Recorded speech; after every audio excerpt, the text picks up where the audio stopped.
More Live. Join us as we discuss current events, history, apologetics, and more. We're making education, families, and America great again.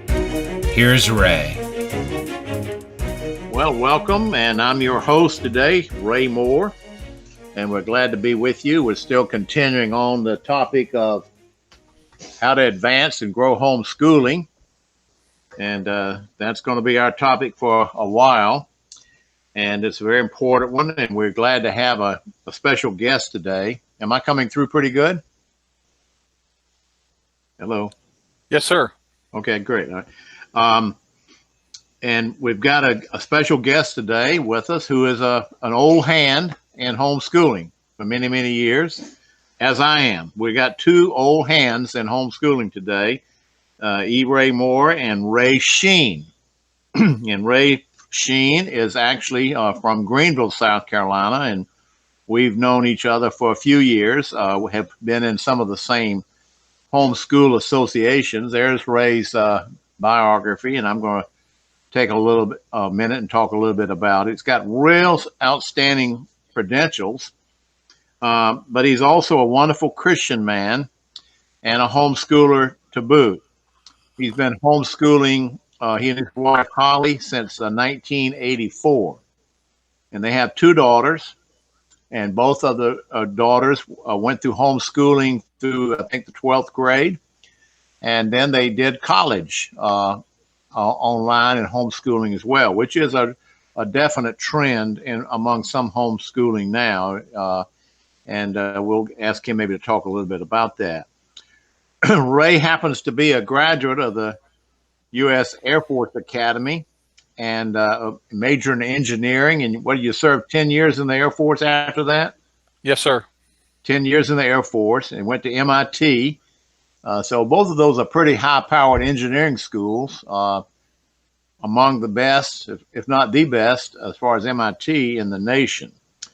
And he's been a leader in homeschooling in the state of South Carolina.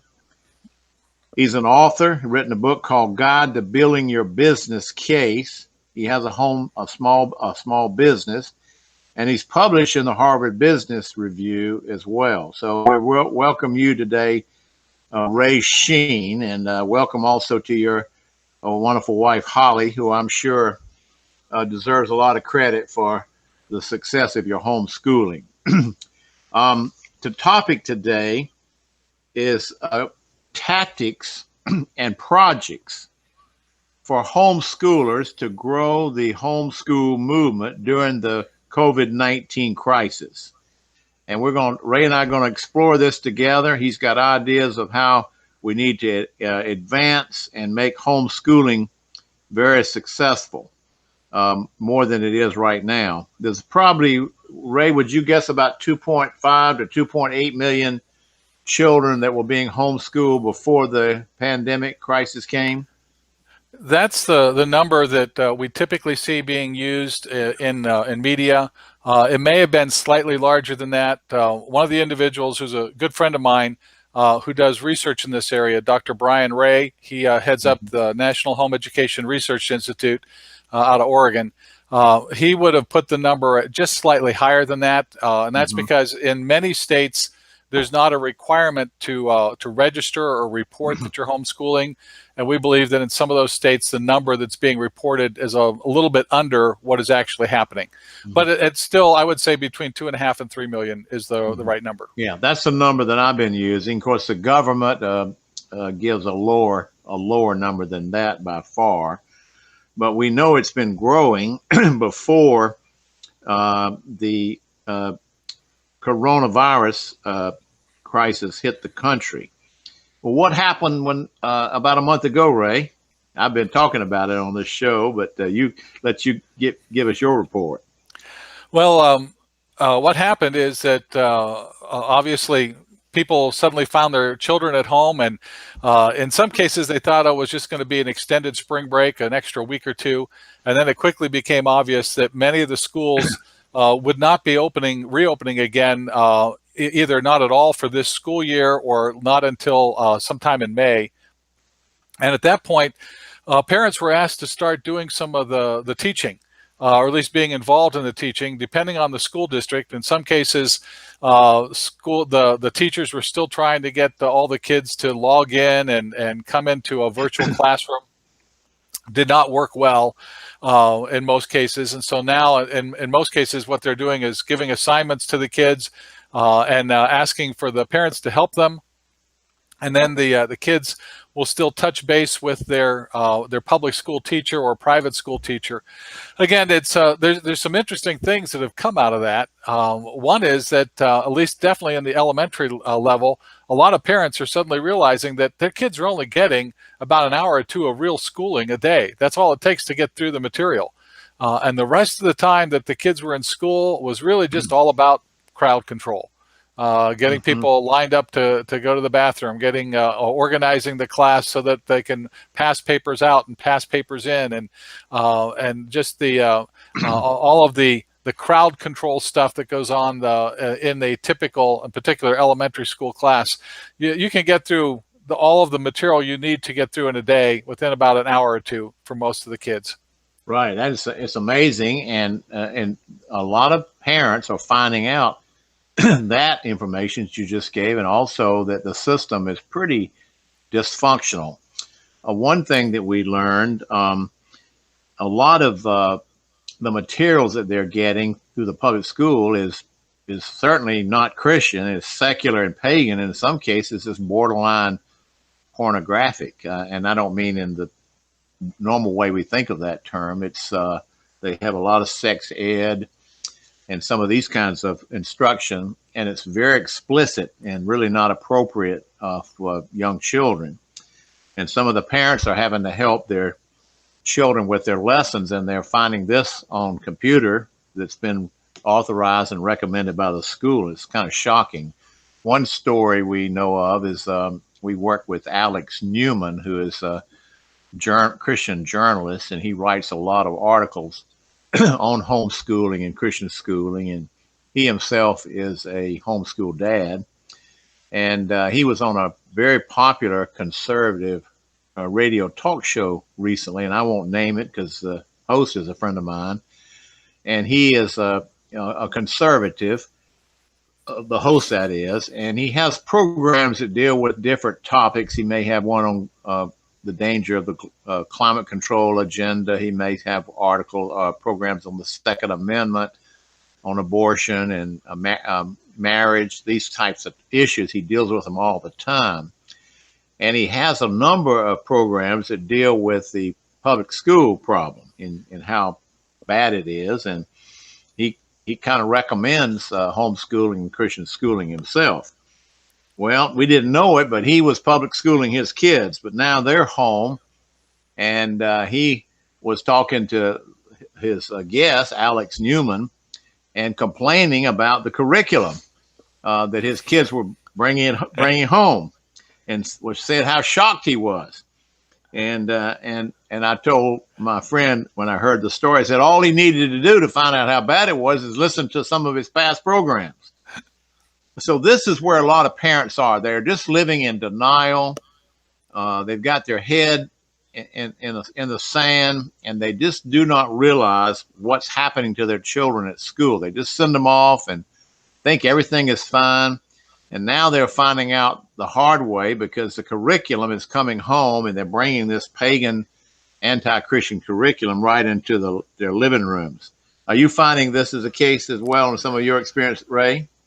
Absolutely. If you look back over the years when I've talked with people about homeschooling, parents who don't homeschool will inevitably give one of three reasons.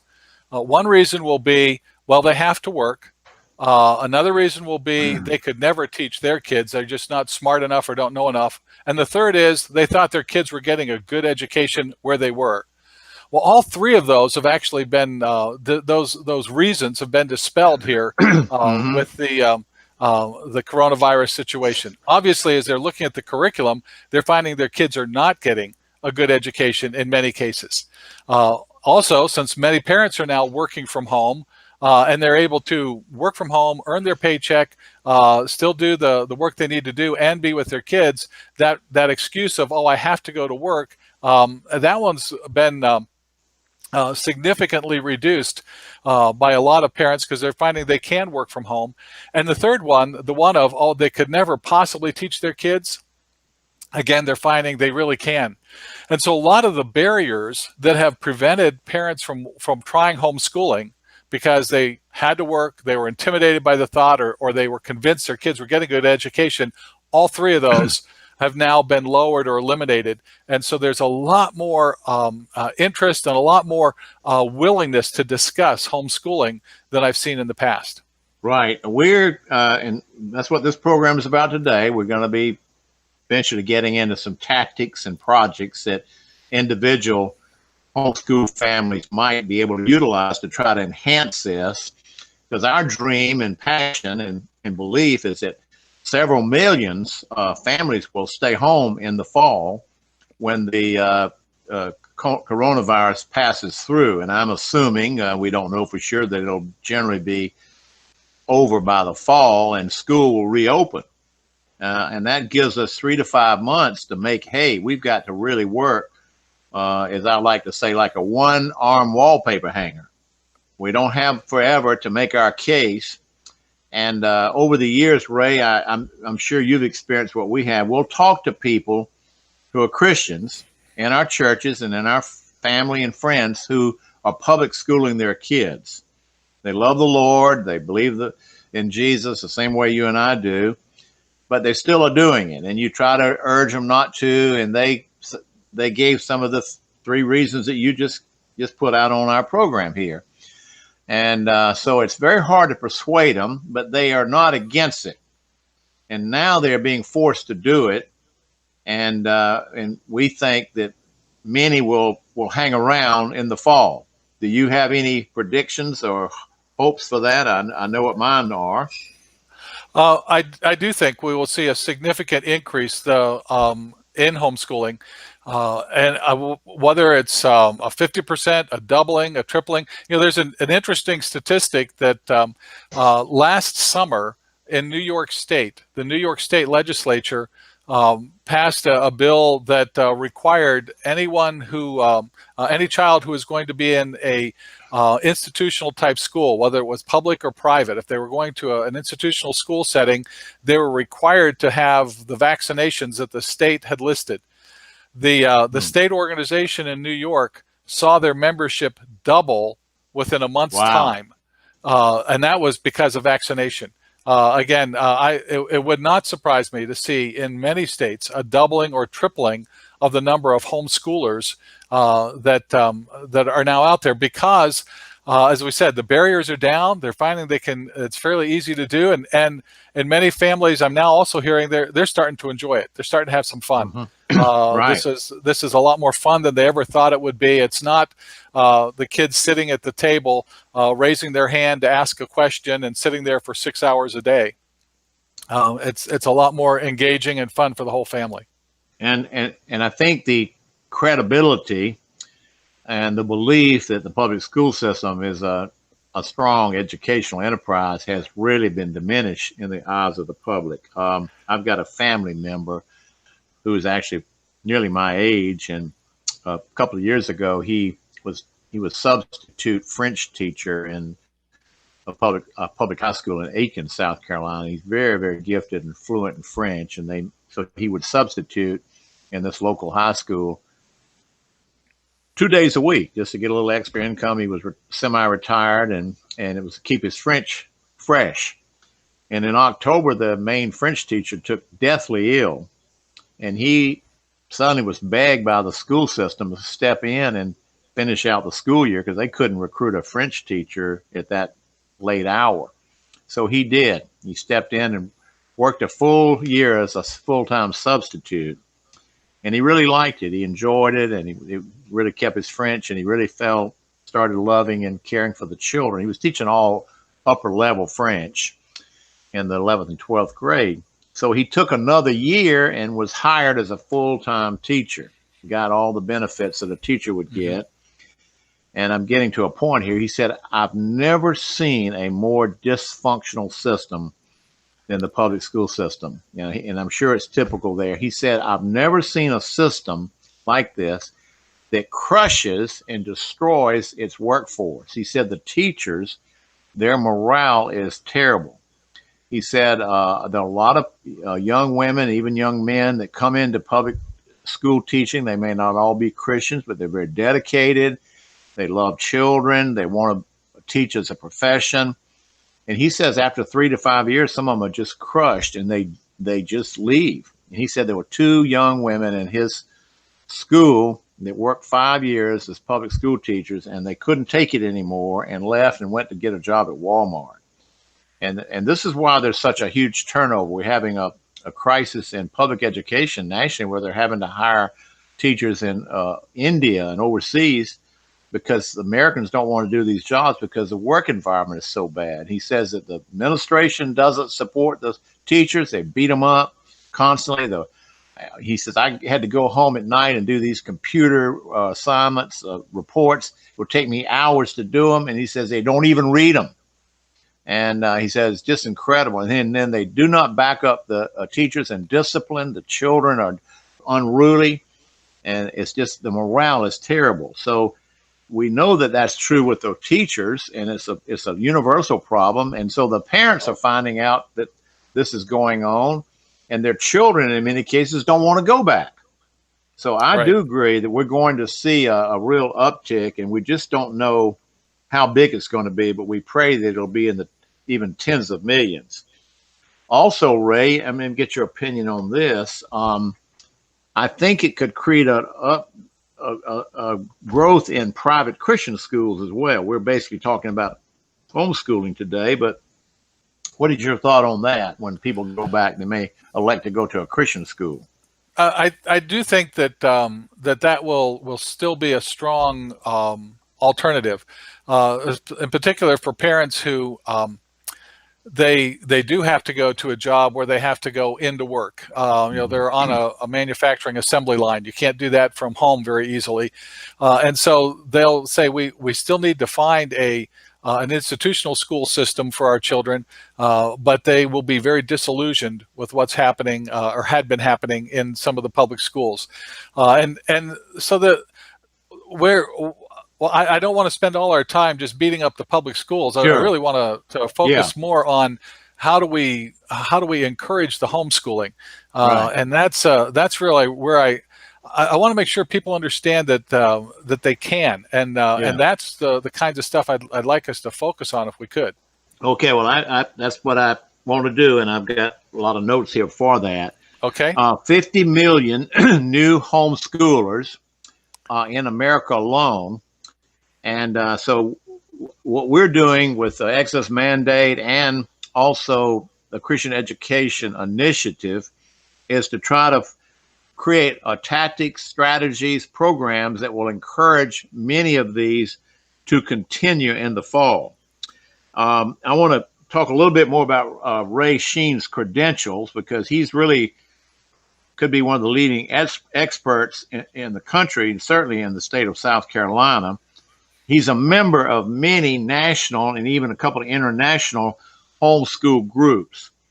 And I'm going to ask, we're going to put these up right now and let him just describe them a little bit. One I want us to look at first is the homeschoolcommunityfoundation.org.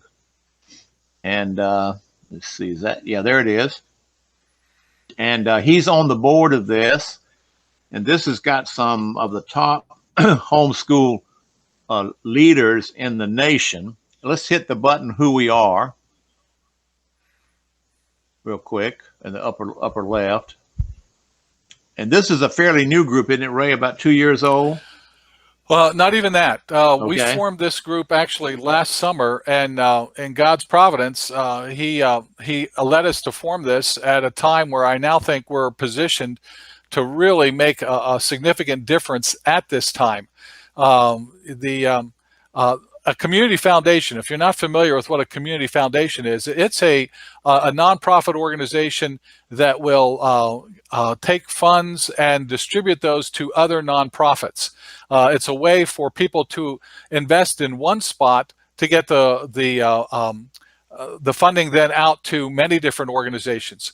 Okay. And that's what we do. And in the Community Foundation, as we gather funds, we then can work with organizations, other nonprofits who support homeschooling. Our whole purpose in the Homeschool Community Foundation is to further homeschooling, to promote homeschooling.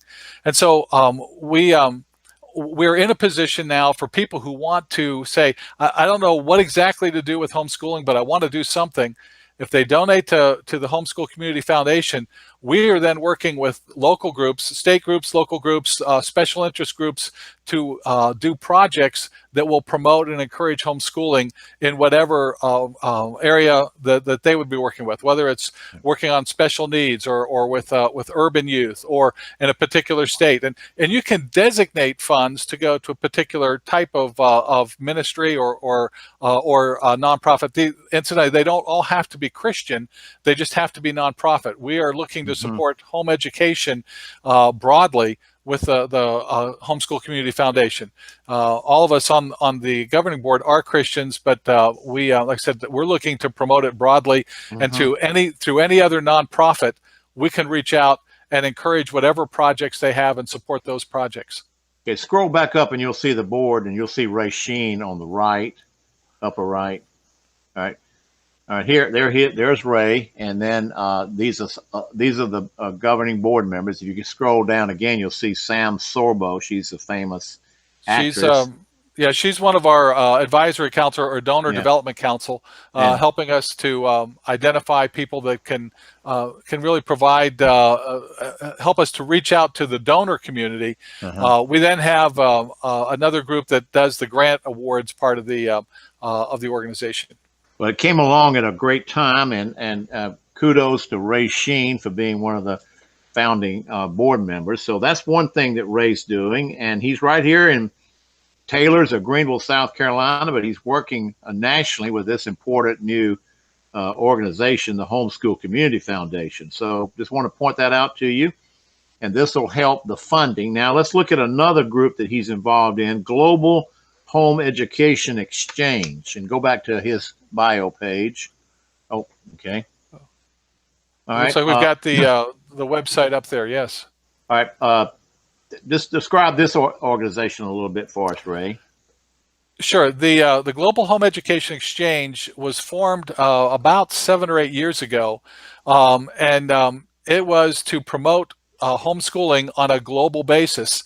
The chairman is Gerald Hubner out of Canada. The vice chairman, let's see, I forget who it is right now. At any rate, the board of directors are representing countries all over the world. And primarily what we've been doing so far is holding global conferences. The first conference we had was in Berlin. The second one we had was in Rio de Janeiro. Third one was in Russia, where we actually split it, half in St. Petersburg, half in Moscow. We were scheduled to be doing one here shortly in the Philippines, but that has been postponed because of the coronavirus issue. So we'll probably be doing that in the spring now. And what we do in these is typically what we're doing is in the local region, we're really focused on helping from a legal standpoint and to move laws forward or to influence public policy people. And that's often why we select the country that we select for the conference. And then as part of the conference, though, it's not just public policy. We try to bring in or at least invite homeschool leaders from around the world and definitely from that area. And we provide a lot of help for them in the terms of how to organize homeschooling in your state, or in your country. What are some of the pros and cons and pitfalls of different ways to run your organization? Providing encouragement also for those leaders in those countries. We found every country we've gone into, it's been a tremendous boost for that country and for some of the nearby countries. The one exception, of course, obviously being Germany, where homeschooling is still illegal, and that's actually why we held the first conference there, was to bring a spotlight on the fact that in Germany it's illegal to teach your children at home. It's one of the few countries in the world where it's illegal.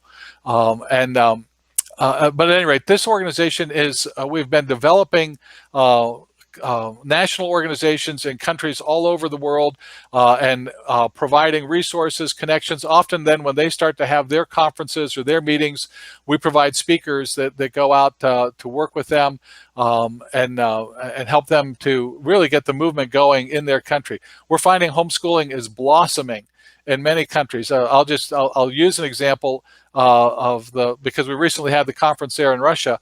Homeschooling is booming in Russia right now, and that's in part because the Russian Orthodox Church has told its members, get the kids out of the public school systems. The public school systems in Russia are still dominated by the communist thinking and communist influences.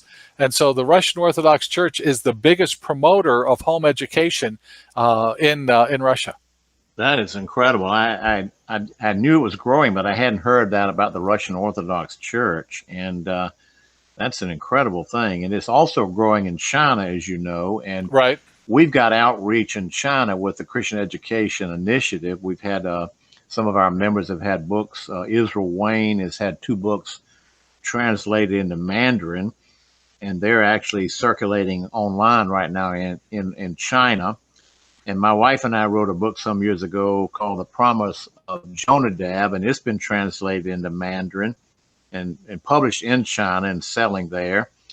And we're in touch with lots of folk in China who want to homeschool, and there's actually 400 underground Christian schools in China. So I think the Holy Spirit is rebirthing or birthing homeschooling and an interest in Christian education all over the world. Right. And so this is and Ray, as I said, he's probably one of the best connected people in my state who is working in many, many fronts. So we're letting our audience see that there's a lot of new organizations and infrastructure to make homeschooling even bigger than it is now. We like to say that there are 50 million new homeschoolers, but if this virus had come to our culture in 1980, when my wife and I were just beginning to homeschool, we wouldn't have had the organizations and the infrastructure to assimilate right. and absorb a lot of growth. Would you comment on that? You're absolutely right. And so let's focus in on the U.S. right now, because that's where the homeschooling movement has been around the longest, and we have the most infrastructure.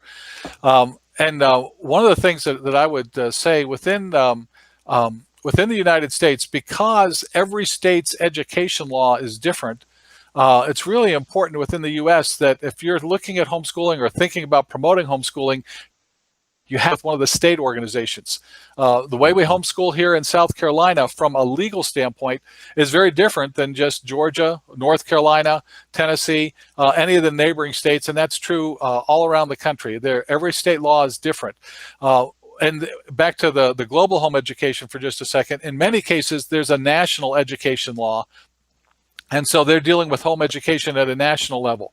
We don't do that in the United States. In the United States, home education is a state level, and that's why it's so important that we promote and encourage those state organizations. The state organizations are the ones that act as a watchdog of what's happening in the state legislatures, because the state legislature, since that's where the education laws are being formed and that's where they run from, we're always seeing let's just call them attacks on the home education, the Institute of Home Education in the state legislatures. So we're watching in each of the states, the state organizations are doing that. In addition, the state organizations are normally connected with all of the co-ops and local support groups and other groups within their state. So if you contacted your state organization, they'd be able to tell you, oh, in the city you live in, there's 4 co-ops, and here's the people to contact them, or here's some of the other organizations or groups. Some of the state organizations, I'll use SCAES, for instance, in South Carolina. SCAES is the South Carolina Association of Independent Home Schools. We provide counseling and encouragement, support for parents. Many organizations will do something similar to that, the ways of how to get started. Some of them will host resource centers or conventions, curriculum fairs, places where homeschool parents can get together to look at what's out there, listen to speakers, understand what are the tools and curriculum and facilities that are available to them, so that they can tailor their program, their child's program, to what meets their child's needs and fits their family lifestyle. Okay, good. Let's put up SCAES. Forgot to mention that earlier. That's the South Carolina Association of Independent Home Schools. And my wife and I were actually members of it years ago when our children were being homeschooled. Now we've got 4 adult children, ages 49, 43, 41, and 37. So we've kind of outgrown homeschooling at that level, but our grandchildren were homeschooled for a time. And now, since my daughter-in-law was hired to teach at Ben Lippen, they've had to put the children in the Christian school. Put up SCAES, and I was a member of this when we were homeschooling. Ray's been a member, but Ray's also on the board. And this is okay. I was going to say, it's interesting. I'm on the board of SCAES. We never homeschooled with SCAES because by the time we moved to South Carolina, our kids had graduated from high school, homeschool high school. I was on the board of, in fact, I was president of the Connecticut equivalent to SCAES. That was called Teach of Connecticut. And I was on the board when we lived in Iowa of the Iowa State Homeschool Organization, Niche of Iowa.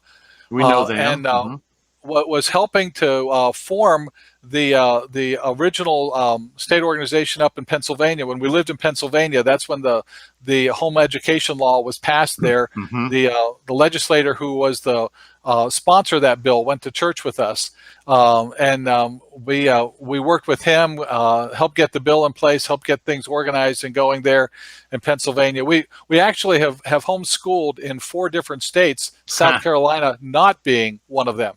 Oh, okay.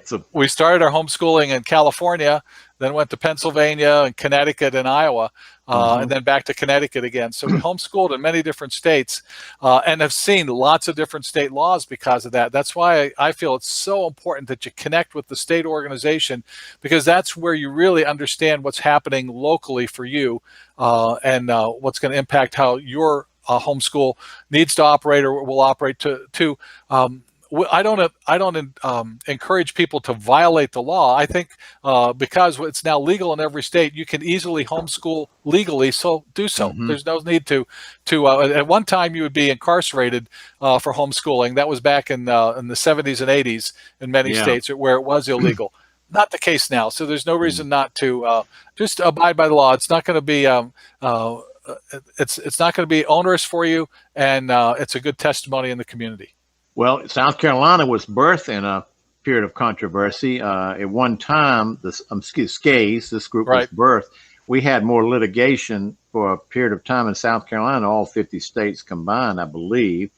And so we sued, and Zan Tyler and her husband and a couple other couples were plaintiffs in that suit, and we won at the state Supreme Court level. So then the legislature, I think, been a long time got some of the details, you might be able to tell me better. We formed this group, and we were members, and it was one of the first ones of its kind. Back in around 1990, I think it happened. And so Ray's on the board. You may want to refresh me a little bit on that history, because I was around when it happened. We were actually members right after that. You've got it pretty accurate, and that we are coming up. This is the 30th year anniversary, our 30th year for SCAES, and it like actually in many states, it formed because of a legal crisis, a legal battle. When we were in Connecticut, we were in the middle of a legal battle, and that's what formed Teach in Connecticut. When we were in Iowa. The Iowa organization was formed out of having forced through a law there, and that then created the Iowa organization Niche. And so that's been true in almost every state. Different states, different time period, just depending upon when it hit there. Actually, California was one of the very first states to work through and get a good, a decent system in place, and that's we feel very blessed that I was that time I was in the Air Force, and we were transferred to California just as we were starting to homeschool, and that state had probably the most advanced homeschooling movement at any point in time. So we were able to quickly plug in and meet other homeschoolers, get to know those, and then start getting involved in leadership in our region within California. So it's been a big a growing movement for many years because of back in the 80s and 90s, those legal battles which started most of the state organizations. Well, Ray's been involved in, like I said, a number of these major organizations to grow, advance, and to nurture homeschooling. And then I didn't know he'd been involved in so many different states as well. But he's been a successful father and husband and homeschooled 2 daughters. And I got to know him initially through the columns. He and his family, his daughters too, would write a regular column on homeschooling in the Times Examiner, which is a small Christian newspaper in the upstate area. And I've been a reader and actually a writer for it as well over the years. And my first little pamphlet that I wrote, Let My Children Go. I've told you about this many times. Here's a copy of it.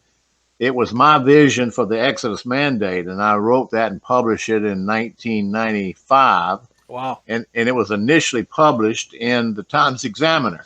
And it was just a local idea of growing Christian education and homeschooling in the state of South Carolina. Well, 2 years later, I launched as a national movement.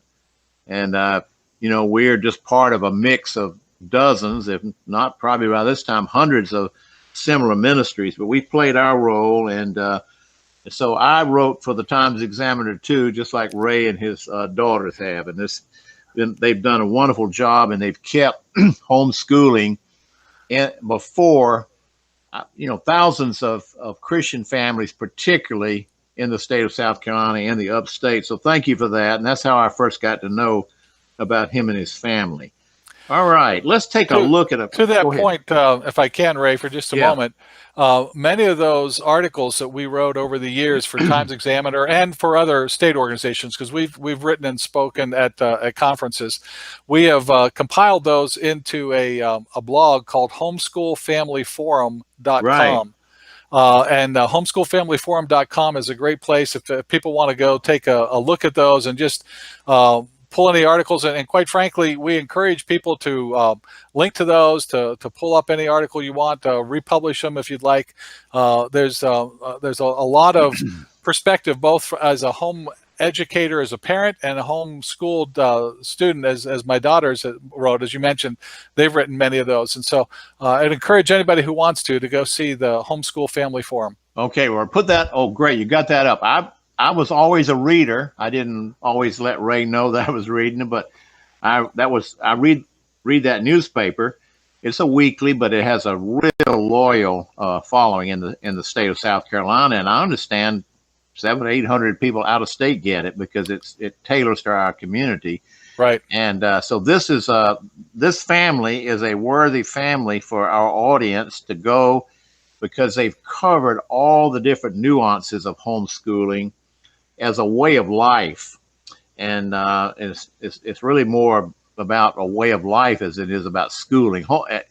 In some ways, homeschooling, the word schooling is kind of an unfortunate term. It's not wrong, but it's not adequate.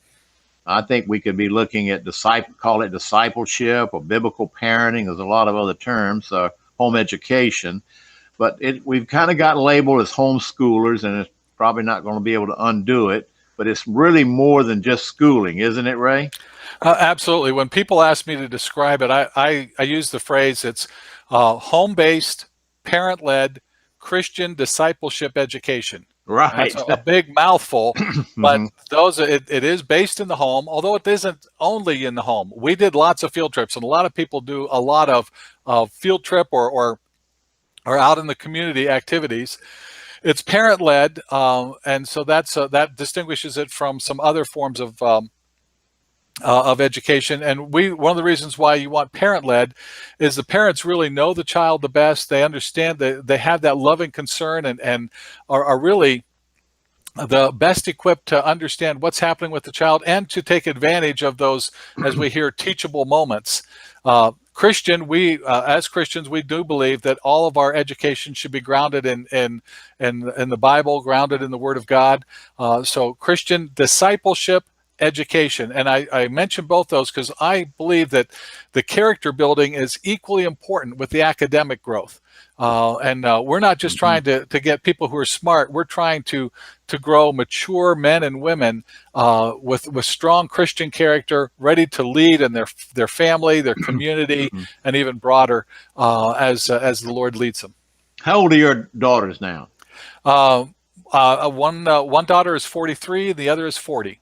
Okay, wow, I didn't realize. Okay, so they're about the age of my kids, and right. I know, and they were quite accomplished young women themselves. Let's put up one text. I didn't have a Bible lesson today, but I can't have these programs without at least looking at one text. And let's look up John 4:9-4. And we put this up a couple times recently because we believe we're in an urgent moment here for our movement, the homeschool movement, to really make a lot out of the time we're in, the 3 to 5 months, to really reach out to our fellow Christians and try to urge them to stay with it. And I think one of the most important decisions, the big decision, John 9:4, the big decision has been made already to leave and go home. But a lot of them may have a tendency to go back in the fall. And Jesus here uses this word to talk about urgency. I must work the works of him that sent me while it is day, for the night comes when no man can work. And he's letting us know that we have a urgent moment in time, all of us, to make our mark for the kingdom of God and make our mark for Christ. And in this case, to make a mark with our children and homeschooling and reaching out to our fellow Christians. So we're in an urgent moment because this window or door will close somewhat in the fall, assuming we go back to school. Now, meaning we can continue to work, but we've got a captive audience. And Ray mentioned that he's working globally, and we are too, to a lesser degree. And there are 50 million new homeschoolers in the United States. Now, we don't call them their public school at home, but worldwide it's about 1.37 billion. And I think that may include some higher ed. So this is a worldwide movement, and it's not just the USA. All right, let's look at, we want to talk in the time remaining about some tactics and things that local families can do. Sure. And I want to put up, and I sent this to you earlier, Coles County, Illinois. This is something that just came to my attention recently. Put that up real quick, Jared. We're just going to talk about it briefly. Coles County, Illinois. All right, this is this is what a local homeschool family did. Coles County is southeast Illinois and Charleston, Illinois, downstate. It's also the home of East Illinois University. It's not a large county, only about 50,000 people in the county, somewhat of a rural county. And this lady you see here with her 2 daughters is a very dedicated Christian homeschooler in Coles County, Illinois. And they just went on, many counties and cities will have their own like separate Facebook page. I don't know, it's a community service. And they went and spent $6.30, I think it was, to buy this ad on the Facebook page in Coles County. And apparently a lot of people go to the Facebook County Facebook for what's going on in the community. And it was shocking in a good way with the response to this ad.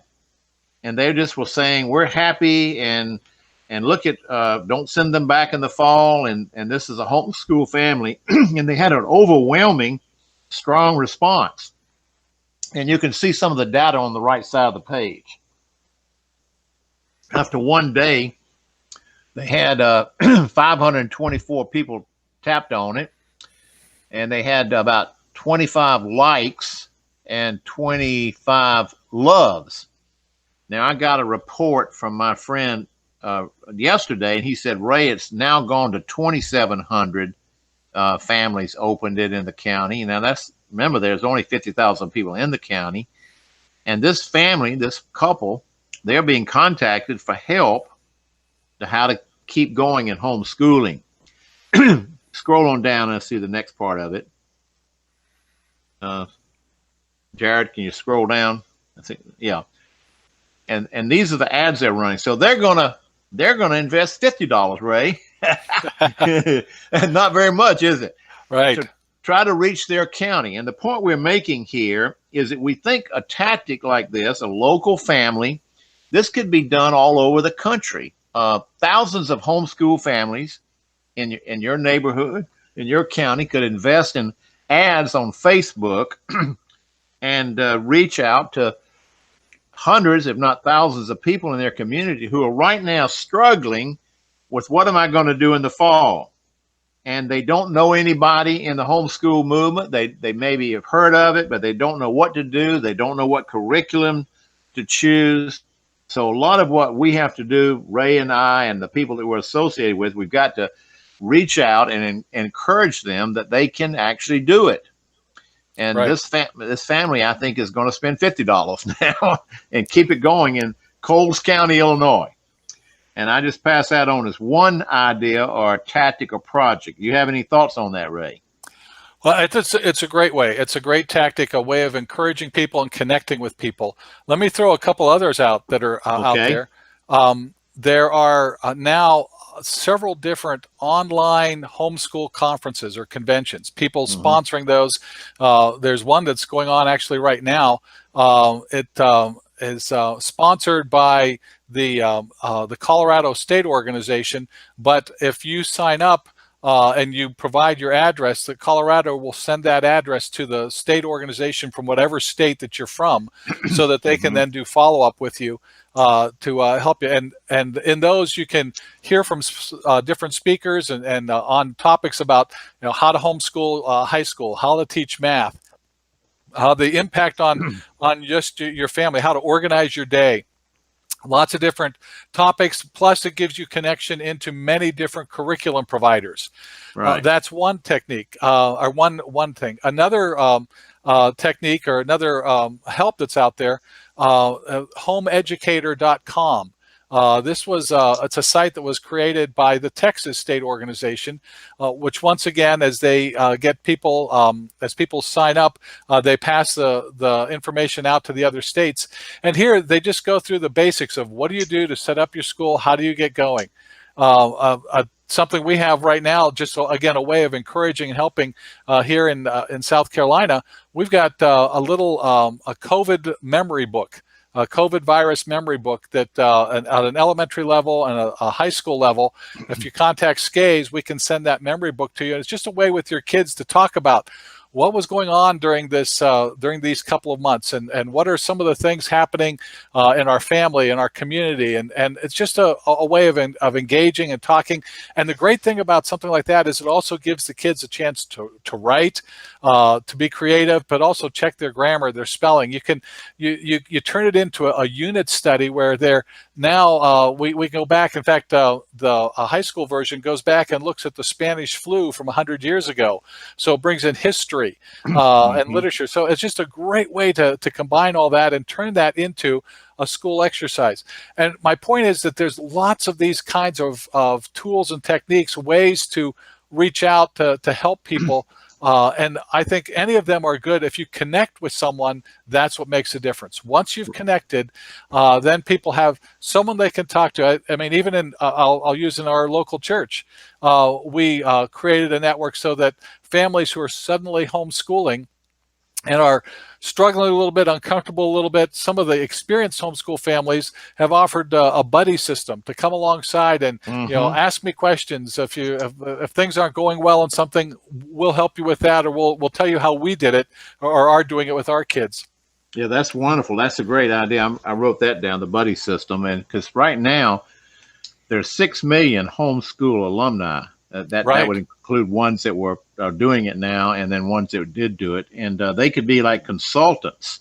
Absolutely. And see, I think the big decision has been made to leave. Now, they didn't want to leave, many of them, but they did leave. So now the next big decision is weaning them off of a pagan anti-Christian curriculum, which is a public school curriculum, and getting them to adopt one of the Christian curriculum. And then when they do that, they'll have a tendency not to go back. These are all great ideas. A couple of others we could throw out here is you could, this is not so personal, but you could call in talk shows. A lot of the Christian stations and radio programs around the nation. And if you're local, you could call in and get on the talk show and talk about your experience. Right. You could do radio interviews yourself. Right up there in Greenville, we've got a couple of big radio programs, and Word Radio and the Christian station there. I can't remember their call numbers, but you can get on there, Ray, and I hope you'll do it since you're right up in that area. You can write letters to the editor or do op-eds, and that's what Ray and his daughters were doing for years. They had a regular column in the upstate Christian newspaper, and I'm sure it was read by thousands.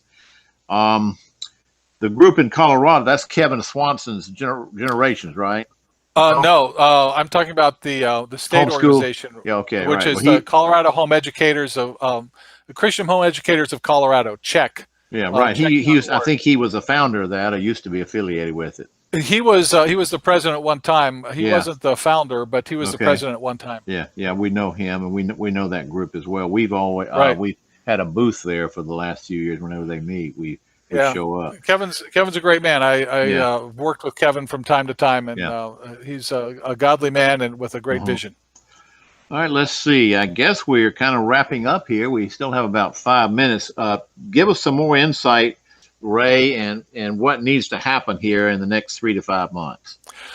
Well, what needs to happen is that every one of those families who are homeschooling, or rather, right now I'll call it they're schooling at home. I wouldn't really Mhm. put them all the way to homeschooling, but who are schooling at home For the first time. for the first time. If they're in your church, we need to. Someone needs to talk with them. An experienced homeschooler needs to sit down and really help answer their questions, get over any other barriers or challenges or just insecurities that they have. And that's what I found is when you make that connection and people see that they can do it, they quickly find that they love it. It is a lifestyle, but it's a lifestyle that's a very enjoyable, wonderful lifestyle. You get to know your kids. The family is stronger. There's tremendous benefits. But for people to have the confidence to go forward, they probably need someone holding their hand. And that's Right. where we need to get that connection, whether it's your church, a local group, a state group, someone to hold their hand. And that's this example you had from Illinois in Cole County.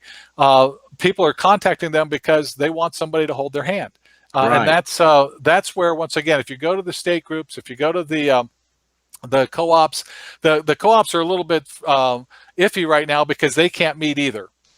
And so that's so many of them are sitting dormant. That's why in particular I'm encouraging going to the state groups, because they're still alive and kicking and doing well. They focus on communication and information sharing and like I said, the getting started workshops, things of that nature. Work with them and you get each of those families to connect with them so that they have a personal tie. If someone wants to really do something on a larger national basis, well, then that's the time to contact the Community Foundation, the Homeschool Community Foundation, because that's the venue that we can reach across the country. We can have a movement that's going everywhere and not be local. So that's really what I think is your best vehicle for a national impact. And then, of course, the global Home Education Exchange is a worldwide group. Right. So we're just so privileged and honored to have Ray Sheen today. He's not a theoretical guy, even though he's very good on that, because he's a practical man. He's been doing this since 1984. He's been a successful husband and has a successful family and homeschooled his own children, and they're doing well. And so he's proven and field tested, all the things that he's advocating. And now he and we like to think ourselves, I'm 76, we're kind of coming into our golden moments, and our movement is really coming of age, and we think we're headed for a major breakout time, and it's happening right now. John 9:4. The night is coming, work while it's today, because the night is coming when no one can work. So we have our work cut out, and this is an exciting moment to be alive. And finally, I'll make one closing comment. One of my supporters in the state of Washington homeschooled her children. She and her husband are about our age, so they've been around a while, been married nearly 50 years, and homeschooled her children, who are adults now, and their grandchildren are being homeschooled. And so the other day, when this was happening, when the schools closed and everybody went home, the 11-year-old daughter said, Grandmommy, is this the revival that we've been praying for? So we don't know. We're seeing change. We're seeing a big moment happen. But my prayer is that there'll be tens of millions of new homeschoolers as a result of this moment in time. Ray, we're so honored and thankful that you are with us. And let's see, we want to say, put up the Homeschool Family Forum one more time, because this is how you can connect with him in the future. Right. Homeschoolfamilyforum.com. Jared, you can put that up. That's his blog. All right, great. Homeschoolfamilyforum.com. Okay, let's close in prayer. Father God, we just thank you for your love and mercy and grace in our lives, and revealing your son Jesus to us and giving us the forgiveness of sin, purpose in life, and a skip in our step, and a home in heaven in the future. Thank you for giving us works and projects and things to do for your kingdom right now. We thank you for Ray and Holly Sheen and how you've raised them up, and for all the good work that they're doing to advance your kingdom through homeschooling. And we'll praise you for it in Jesus' name. Amen. This is my story, and I'm sticking with it. Okay. Bye now, Ray.